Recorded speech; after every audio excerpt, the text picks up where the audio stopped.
Hi everybody, so I thought I would just do a little demo to try and show you a bit about how to add into your drawing, because you should have done one lesson so far and you've all got your second lesson either today, Wednesday or tomorrow.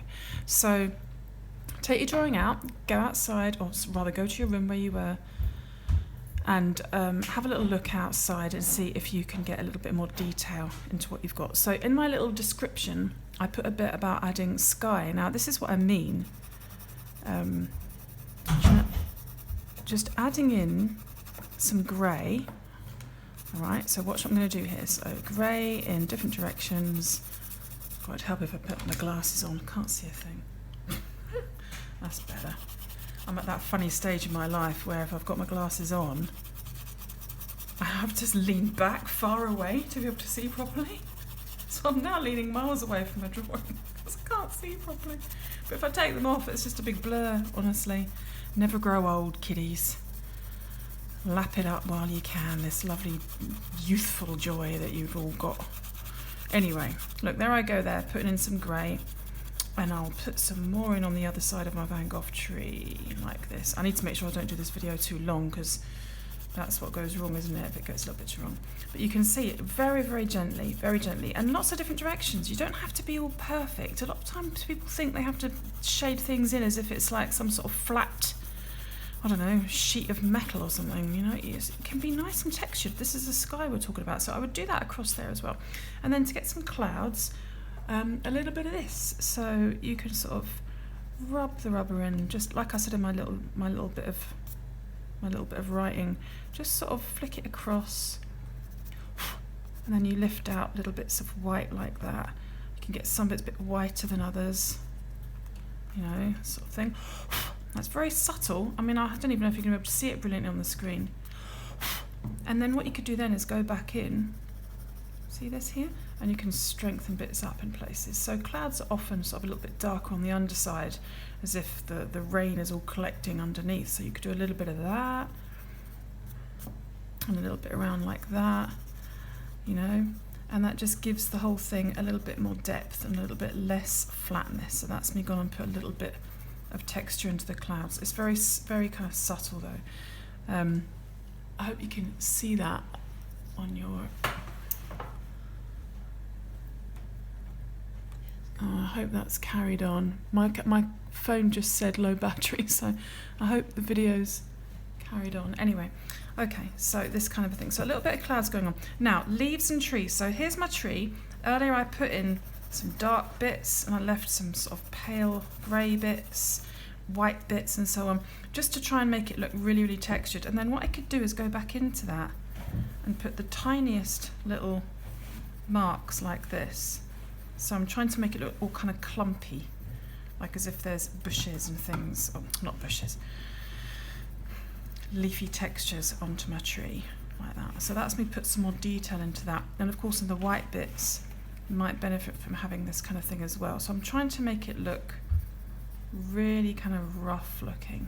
And obviously the more of that I put in, the more it's going to work. But you need to make it quite random. You don't want to get, you know, like a formula and say, okay, so I've done that, let's just do that everywhere. That's not necessarily going to be the best thing to do. Just sort of put in little random bits. It's the same if you were doing a sort of brick wall, you know. I don't have a close-up brick wall in this drawing, but if I was going to do a brick wall, you know, I'd put down some tone like this, and then I would sort of have little lines coming around to make the edges of the bricks, maybe the bits in between, and then little bits coming down from in between those, and then use my rubber to like lift out little bits, and then maybe go in darker in some places. So make it look a bit misshapen, you know.